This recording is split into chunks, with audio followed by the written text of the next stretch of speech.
Jaya Yashodanandana Jaya Brajapati Ranjana Jaya Yashodanandana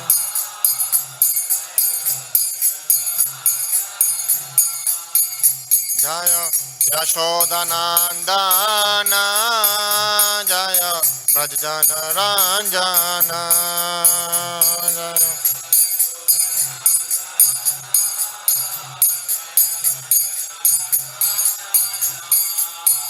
Jaya Yamnati Ravana Chari Jaya Kunja Bihari Jaya.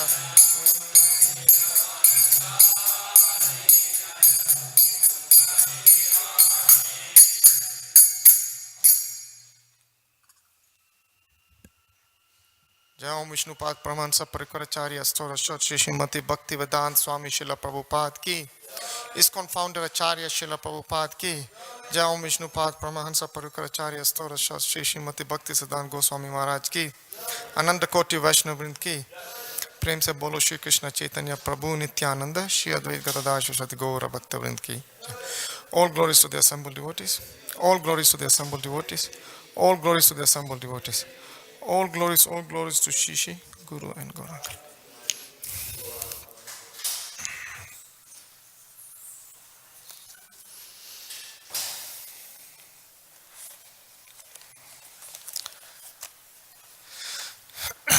So we're reading from Krishna book, the Supreme Personality of Godhead, the Advent of Lord Krishna.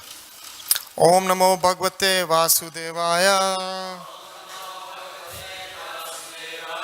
Om Namo Bhagavate Vasudevaya. Om Namo Bhagavate Vasudevaya.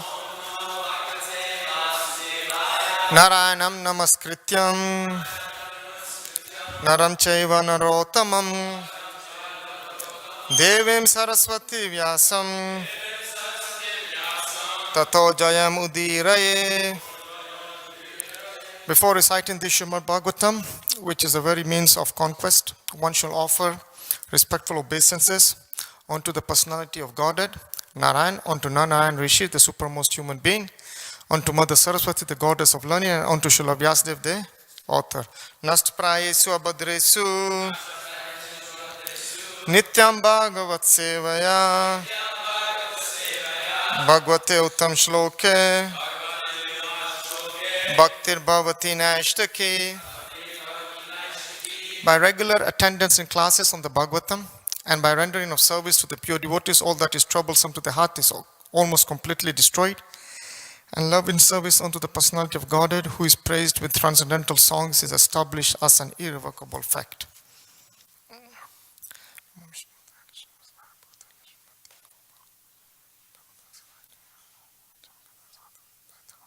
Namo Vishnu Padaya Krishna Prastaya Bhutale Srimati Bhakti Vedanta Swamiti Namine Namaste Saraswati Devi Gauravani Pracharine Nirvisesa Sunyati Pastata Dasatarine Om Jnanam Timirandasya Jnananjana Salakya Chakshun Unmilitam Yena Tasmai Shri Guruve Namaha. Before I start speaking on and reading on the advent of Lord Krishna, I would like to seek the blessings of all the senior Vaishnavas sitting here, so I can be able to speak something on the science of Krishna consciousness according to my understanding and what Srila Prabhupada has commented in his elaborate purports. So Sura Prabhu was reading yesterday and he stopped at the luminous planets, so I'll continue from there. The luminous planets like the sun, moon or stars reflect themselves in different types of reservoirs like water, oil or ghee. The reflection moves according to the movement of the reservoir.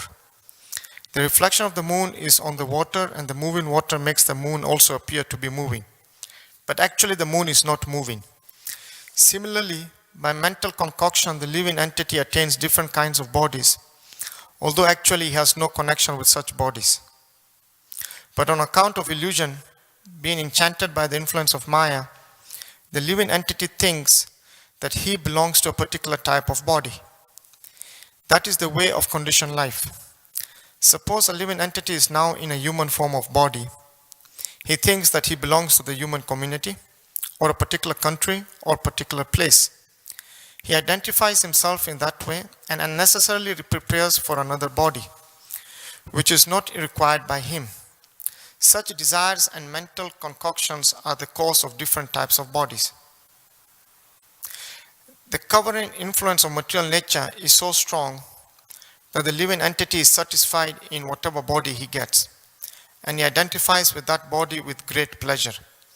Therefore, I beg to request you not to be overwhelmed by the dictation of your mind and body. So Prabhupada's last sentence is, therefore I beg to request you not to be overwhelmed by the dictation of your mind and body.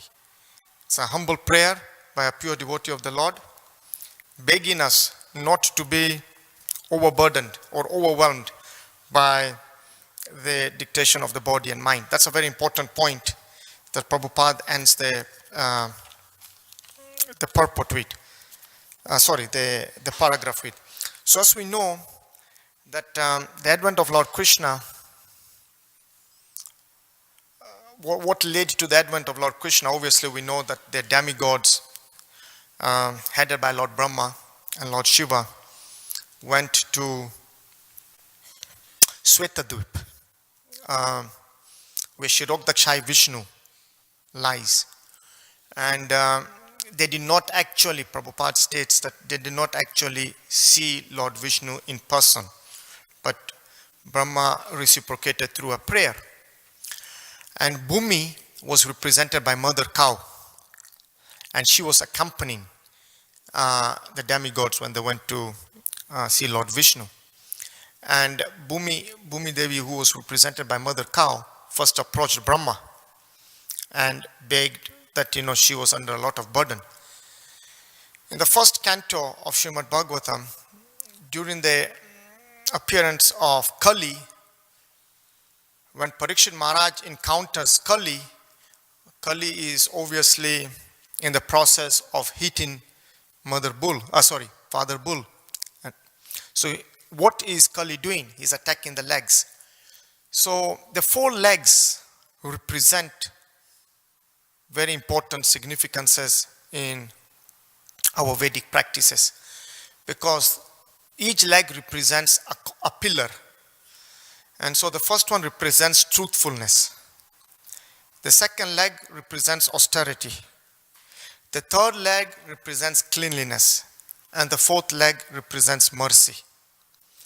And Srila Prabhupada comments that in the age of Kali, the only prevailing leg is truthfulness, which is also slowly with the influence of Kali diminishing.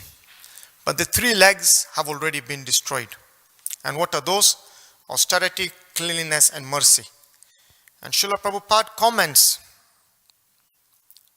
what austerity represents. Austerity represents false pride. So when we have pride or even false pride, austerity is destroyed. Srila Prabhupada comments that cleanliness is destroyed due to association with women. And mercy is destroyed by the influence of intoxication. And as we know that the 4 regulative principles that we follow in ISKCON are no meat eating, no gambling, no intoxication, no illicit sex. If you look at those 4 and look at the 4 representations of the leg of Mother Cow, you can see the similarity. And this is very important, because we should understand those 4 principles and how those 4 principles are in relation to the bigger picture. So, Srila Prabhupada also states in his purports, whatever we do in life would be tested at the time of death. And as we can see here, we are accepting different bodies according to our mental, as Srila Prabhupada says, according to our mental desires and concoctions. So, there is a very good example in Srimad Bhagavatam where King Kulakshekar states that I better die immediately so that the swan of our mind can seek entrance into the stem of your lotus feet. What does King Kulakshekar mean by that? Basically what he's asking is that the mind is undisturbed at this moment and quite healthy. So my bodily functions are also not disrupted. At the time of death, the first thing that most of us go through is bodily pain. Because with age, Janma Mrityu Jara Vyadhi, with age, the bodily pains are coming. And in that state of mind, it is even more difficult to remember Krishna. Because there is so much pain. So King Kulakshekar, in his prayers in the Bhagavatam, he actually is praying that since my mind is not undisturbed at this time and I'm healthy and my bodily functions are not disrupted, maybe it is better I leave my body in such a state of mind because it's easier to remember Krishna. Because we know that at the time of death, whatever our thoughts are, we attain to that. And that's why we practice devotional service, because through the process of devotional service, we are able to remember Krishna not just at the time of death, but daily. And that's why Srila Prabhupada commented several times that we are not these bodies, we are spirit souls. In fact, on the movie, the mantra, the movie, and the Swami who started it all, one of the beginning scenes the show is Srila Prabhupada stating that very emphatically on the Vyasasana, that we are spirit souls. So that is what I gathered from Prabhupada's first paragraph here. And then Prabhupada continues to translate that Vasudeva thus requested Kans not to be envious of his newly married sister. One should not be envious of anyone because envy is the cause of fear both in this world and in the next. When one is before Yamaraj, the Lord of punishment after death, Vasudeva appealed to Kans on behalf of Devaki, stating that she was his younger sister. He also appealed at an auspicious moment at the time of marriage. A younger sister or brother is supposed to be protected as one's child. The position is overall so delicate, Vasudeva reasoned, that if you kill her, it will go against your high reputation. As we know in the material world, they are not religiously inclined, especially in the age of Kali. The religious inclination is not there. However, one thing is there, and we can know that also from the present affairs that are taking place in the political arena, that reputation is the biggest thing. So he was very tactical. Vasudeva was very tactical. He knew that he could not speak to Kansa on the platform of religious practices. But what he is saying is that it is against your high reputation. Because they all want to be pampered. They all want to know that they are important. It is I and me. That's all it is. It's all egoistic. It's all about pride. So he knew that if he addressed him that this was against your high reputation, it will make him feel, oh yeah, maybe this I should not do. So you see how devotees are not just sentimental, that materialist people sometimes think that devotees are just sentimental. No. We are able, according to place, time and circumstance, with the strength of what is spoken by Sadhu, Shastra and Guru. These three things. Very important. Sadhu, Shastra and Guru. Be able to use that knowledge in circumstances. And so Vasudeva is trying to reason with Kansa here on the platform of that, this doesn't befit a worthy king like you. We know that he was not worthy. But, he had to use the words because obviously Vasudeva knew that Kansa was more powerful than him. So physically is not the way to do things. It is with intelligence. And Prabhupada comments on this in his purports. He says, intelligence is supposed to direct the mind. And so, obviously, we have the senses, we have over the senses the mind, and then over the mind is the intelligence. So we should always take shelter of higher intelligence. In this way, Vasudev tried to pacify Kansa by good instruction as well as by philosophical discrimination. But Kansa was not to be pacified because his association was demonic. Because of his demonic association, he was a demon. Although born in a very high royal family, a demon never cares for any good instruction.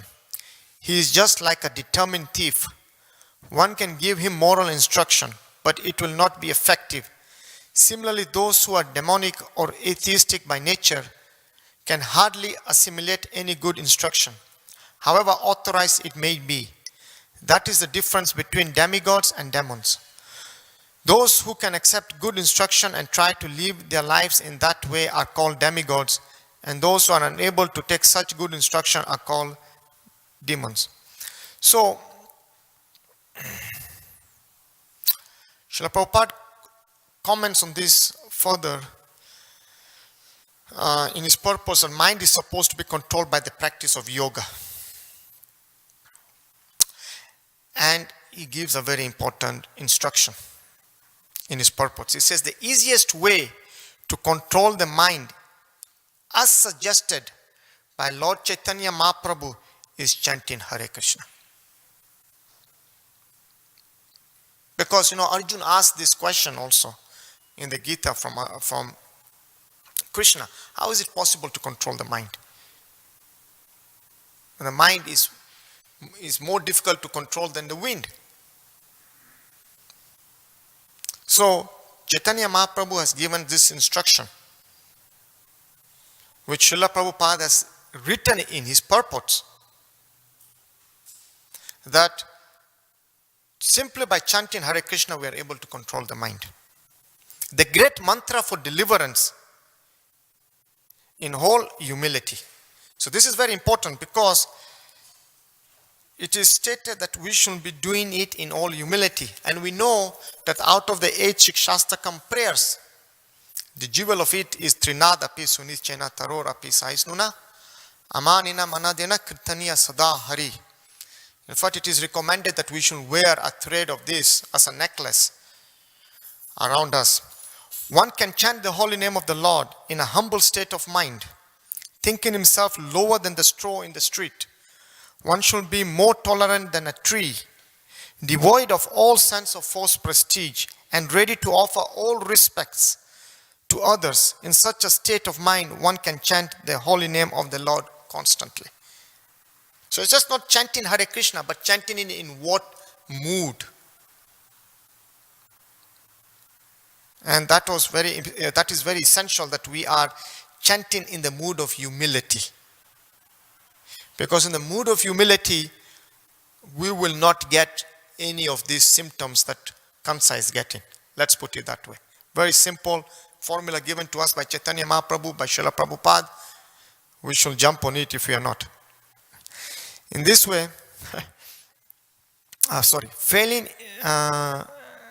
failing in his attempt to pacify Kansa, Vasudeva wondered how he will protect his wife Devaki.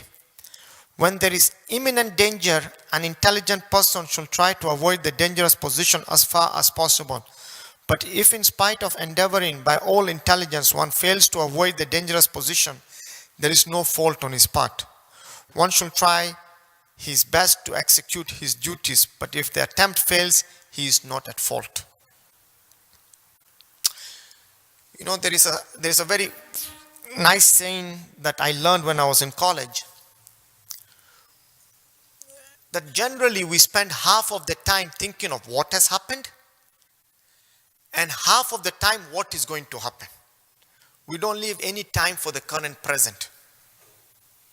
And if you see from the last paragraph, Vasudeva is not thinking of what has happened, that there has been a divine voice. He is not thinking of what is going to happen. He is trying to think of what needs to be taken care of. And this is very important, Because when we spend too much time thinking of what happened, oh, I could have done this better. Oh, why is this way? Because I didn't do it this way. Oh, what will happen in the future? No, we are not thinking. We don't have any time for the current, the present. And the emphasis should be that we should be molding our current present time, because that will shape the future. So leave some time to take care of things. And Srila Prabhupada also says that the senses can only be controlled by the strength of devotional service to Krishna. So, by engagement of our senses in the process of Shravanam, Kirtanam, Vishnu Smaranam, the 9 processes of devotional service outlined in the Bhakti Rasamrita Sindhu and spoken by Rupa Goswami, we should engage ourselves 100%, like what Srila Prabhupada used to do. And not worry too much of what has happened and what is going to happen. Because the Lord says in the Gita to Arjun, boldly declare my devotee does not perish. Do we have trust in that word? So if we are thinking about things outside this context, then we should again introspectively come back and realize what is it that Srila Prabhupada has written in his books. So Srila Prabhupada continues to say, Vasudeva thought of his wife as follows: for the present, let me save the life of Devaki. Then later on, if they are children, I shall see how to save them. He further thought, if in the future I get a child who can kill Kansa, just as Kansa is thinking, then both Devaki and the child will be saved, because the law of providence is inconceivable. But now, some way or other, let me save the life of Devaki. Just what I spoke on currently. Srila Prabhupada continues to state, there is no certainty how a living entity contacts a certain type of body, just as there is no certainty how a blazing fire comes into contact with a certain type of wood in the forest. When there is a forest fire, it is experienced that the blazing fire sometimes leaps over one tree and catches another by the influence of the wind. Similarly, a living entity may be very careful in the matter of executing his duties, but it is still very difficult for him to know what type of body he is going to get in the next life. Maharaj Bharat was very faithfully executing the duties of self-realization, but by chance he developed temporary affection for a deer, and in his next life he had to accept the body of a deer. That's why we should be very careful, like Prabhupada says, be very careful in the matter of executing duties. As we know that our Sanatam Dharam, our occupational duty, is Jivasarupa Krishna Nityadas.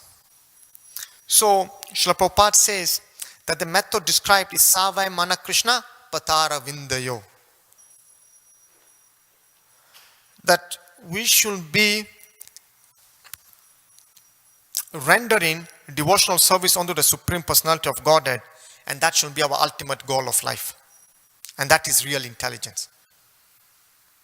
So, executing devotional service on a daily basis is what is recommended by Srila Prabhupada and our Acharyas.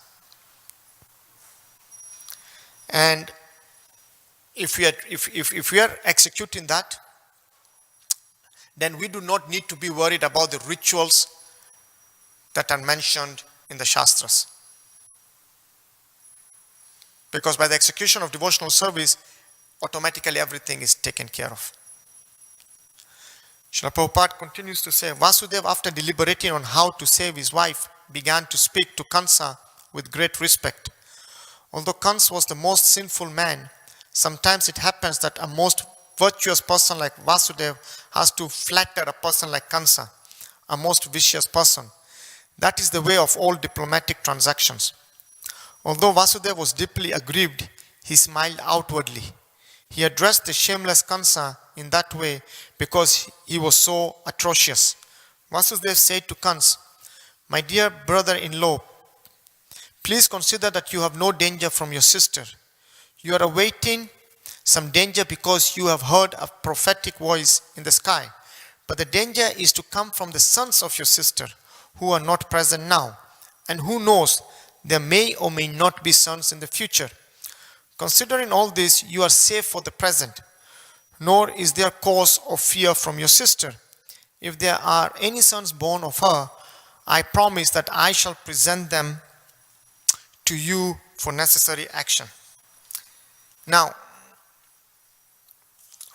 there is the famous shloka in the Bhagavad Gita, Yad Yad Acharati Shastras, Tat Tat Evataro Jana, Sayat Praman Kurote, Lokastat Anuvartate. Whatever action a great man performs, common men follow. And whatever standards he sets by exemplary acts, the world pursues. Kansa knew that Vasudeva was a man of honor. That's what Srila Prabhupada will translate. That he had a word of honor. And so, because he had the word of honor, he was a devotee of the Lord. Even a demon like Kansa was ready to trust. And as we will continue reading, Srila Prabhupada says that we should be very careful about demons and politicians and all these people, because their word cannot be trusted. But on the other hand, a pure devotee of the Lord can also convince a demon, or can at least make him trust him. But it's not expected from a demon. So this is very important, that Vasudeva was using diplomatic channels. And at the end, he was also given an assurance by his own word. And his word was as good as gold. Like we have a saying in English, your word should be as good as gold. So, Vasudeva was able to convince Kansa because of that principle. And further it says, Kansa knew the value of Vasudeva's word of honor, and he was convinced by his argument. For the time being, he desisted from the heinous killing of his sister. Thus Vasudeva was pleased and praised the decision of Kansa. In this way he returned to his home. Each year thereafter, in due course of time, Devaki gave birth to a child. Thus she gave birth to 8 male children as well as 1 daughter. When the first son was born, Vasudeva kept his word of honor and immediately brought the child before Kansa. It is said that Vasudeva was very much elevated and famous for his word of honor, and he wanted to maintain this fame. Although it was very painful for Vasudeva to hand over the newly born child, Kansa was very glad to receive him. But he became a little compassionate with the behavior of Vasudeva. This event is very exemplary. For a great soul like Vasudeva, there is nothing considered to be painful in the course of discharging one's duty. A learned person like Vasudeva carries out his duties without hesitation. On the other hand, a demon like Kansa never hesitates in committing any abominable action. It is said, therefore, that a saintly person can tolerate all kinds of miserable conditions of life. A learned man can discharge his duties without awaiting favorable circumstances. A heinous person like Kansa can act in any sinful way, and a devotee can sacrifice everything to satisfy the Supreme Personality of Godhead. When the Lord is pleased, Srila Prabhupada says, with one's service, one's mission in life is fulfilled. And that's what a devotee knows. And that's why Srila Prabhupada mentioned several times that we need to bring the one in our lives, because the zeros have no meaning without the one. What was that one? Just bring Krishna. So a devotee is self-satisfied. And that's why we know that it is so important to have devotee association. Devotee association is so important because although Kansa, as we can see, was a demon, just with that little association that he was having with Vasudeva, it was changing his consciousness. But again, when he went back to his circle of association, which was the demons, we know that he will keep on changing. But just a moment's association, sadhu sangha sarva shastra koi, lava matra sadhu sangha sarva siddhi hoy. Just a moment's association with a pure devotee can attain all success. Kansa became satisfied by the action of Vasudeva. He was surprised to see Vasudeva keeping his promise, and being compassionate upon him and pleased, he began to speak as follows. My dear Vasudeva, you need not present this child to me. I am not in danger from this child. I have heard that the eighth child born of you and Devaki will kill me. Why should I accept this child unnecessarily? You can take him back.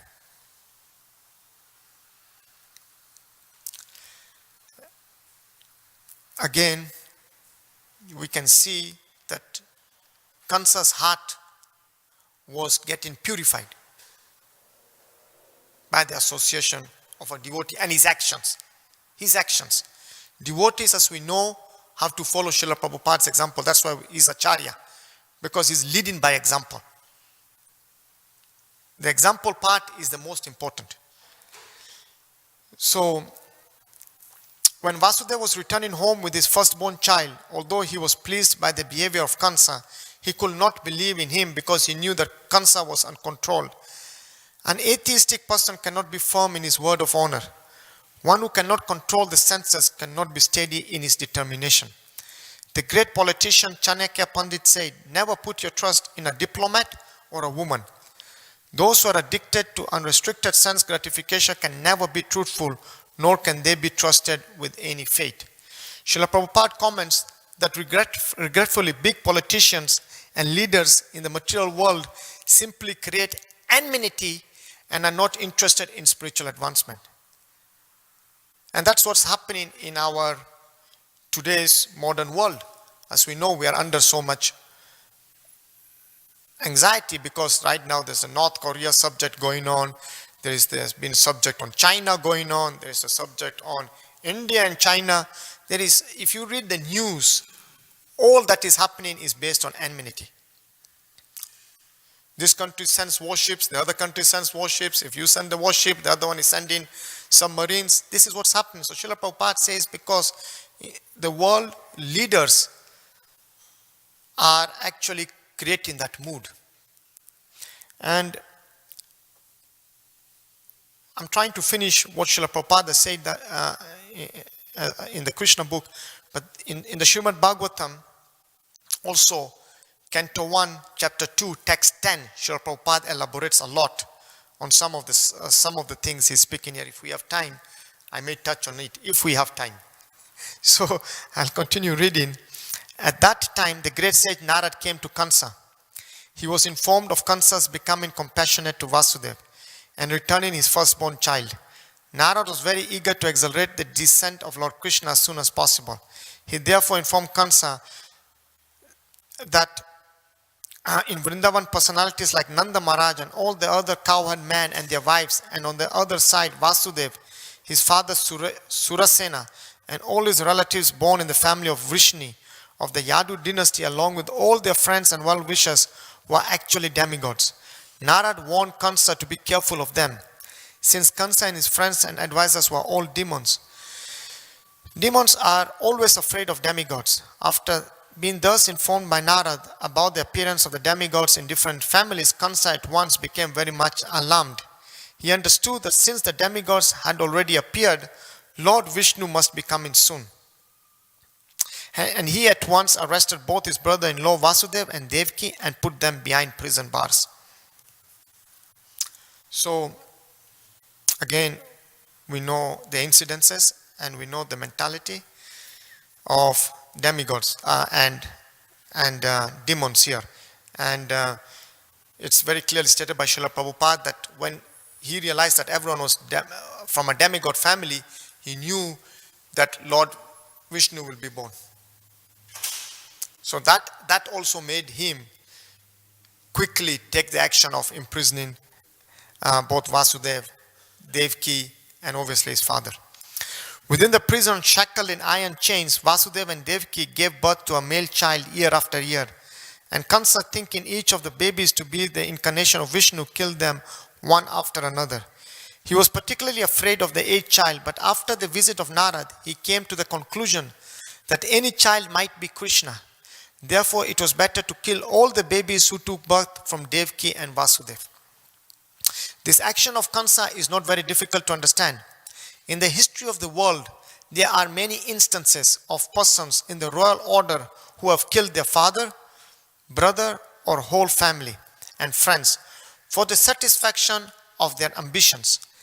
There is nothing astonishing about this, for members of the demonic, greedy royal order can kill anyone for their nefarious ambitions. And to that point, we know in history, even if we take India when it was ruled by the Muslim Mughals, Aurangzeb imprisoned his father Shah Jahan. He imprisoned his father Shah Jahan. Shah Jahan also imprisoned his father Jahangir. Yet he was the one in line to be the next king. So this is very common. We also know that this is created because of lust and greed. So Kansa was aware of his previous birth by the grace of Narad. He learned that in his previous birth he had been a demon of the name Kalanemi and that he had been killed by Vishnu. Having now taken his birth in the Bhoja family, he decided to become the deadly enemy of the Yadu dynasty. Krishna was going to take birth in that family, and Kansa was very much afraid that he would be killed by Krishna just as he had been killed in his last birth. As we know, the incident of Kalanemi when the fighting between the demigods was taken, he was on his carrier, the lion, and Vishnu was on his carrier, Garuda, and he sent a weapon to kill Vishnu, and Vishnu in turn used that weapon to kill him. And that is basically was the end of Kalanemi. He first of all imprisoned his father Ugrasena because he was the chief king among the Yadu, Bhoja and Andaka dynasties, and he also occupied the kingdom of Surasena, Vasudev's father. He declared himself the king of all such places. Thus ends the Bhaktivedanta purport of the first chapter of Krishna, the advent of Lord Krishna. So Srila Prabhupada mentions many times that dharma duty does not mean that we should abandon what we are doing. For example, a doctor treats a patient. That is his dharma. That is the real meaning of dharma. Dharma means that we should be doing our duty, not forsake our duty, but do the duty, whatever we do it as an offering to him. And as we know, that we are trying to enjoy the kingdom of God without God. That is the biggest problem. That we want to enjoy the kingdom of God without God. If one does not understand Krishna, the Bhagavad says, Shama eva hi kevalam, then he is simply spoiling his time and wasting his labor. And so, if I have the permission of the senior, I can take 2 minutes and read what Srila Prabhupada comments in Srimad Bhagavatam 1 to 10. Archita Prabhu, I have your blessings. I heard yes. Okay. So I'm just because it is so important, Srila Prabhupada is speaking about demonic mentality from the Srimad Bhagavatam, Canto 1, Chapter 2, text number 10, which really was in line with what Srila Prabhupada is also speaking about demonic. I'm just waiting for the iPad to turn on.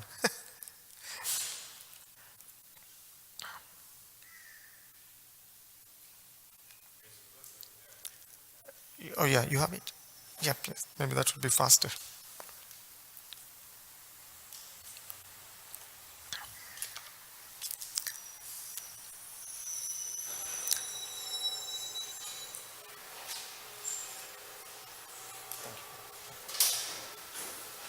So the chapter is entitled Divinity and Divine Service. So I'm just going to read the translation. Life's desire should never be directed towards sense gratification. One should desire only a healthy life or self-preservation. Since a human being is meant for inquiry about the absolute truth, nothing else should be the goal of one's work. So Srila Prabhupada in his purport says, the completely bewildered material civilization is wrongly directed towards the fulfillment of desires and sense gratification. In such civilization, in all spheres of life, the ultimate end is sense gratification. In politics, social service, altruism, philanthropy, ultimately in religion, or even in salvation, the very same tint of sense gratification is ever increasingly predominant. In the political field, the leaders of man fight with one another to fulfill their personal sense gratification. The voters adore the so-called leaders only when they promise sense gratification. As soon as the voters are dissatisfied in their own sense satisfaction, they dethrone the leaders. The leaders must always disappoint the voters by not satisfying their senses. The same is applicable in all other fields. No one is serious about the problems of life. Even those who are on the path of salvation desire to become one with the absolute truth and desire to commit spiritual suicide for sense gratification. But the Bhagavatam says that one should not live for sense gratification. One should satisfy the senses only in so much as required for self-preservation and not for sense gratification. Because the body is made of senses which only require a certain amount of satisfaction, there are regulative directions for satisfaction of such senses. But the senses are not meant for unrestricted enjoyment. For example, marriage or the combination of a man and a woman is necessary for progeny, but it is not meant for sense enjoyment. In the absence of voluntary restraint, there is propaganda for family planning. But foolish men do not know that family planning is automatically executed as soon as there is search after the absolute truth.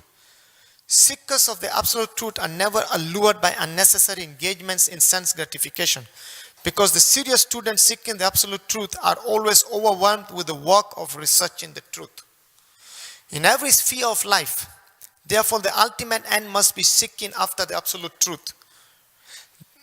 And that sort of engagement will make one happy because he will be less engaged in varieties of sense gratification. And what that absolute truth is explained as follows in the next verse. Any questions, any comments? Srimad Bhagavatam class ki jai, Srila Prabhupada ki jai.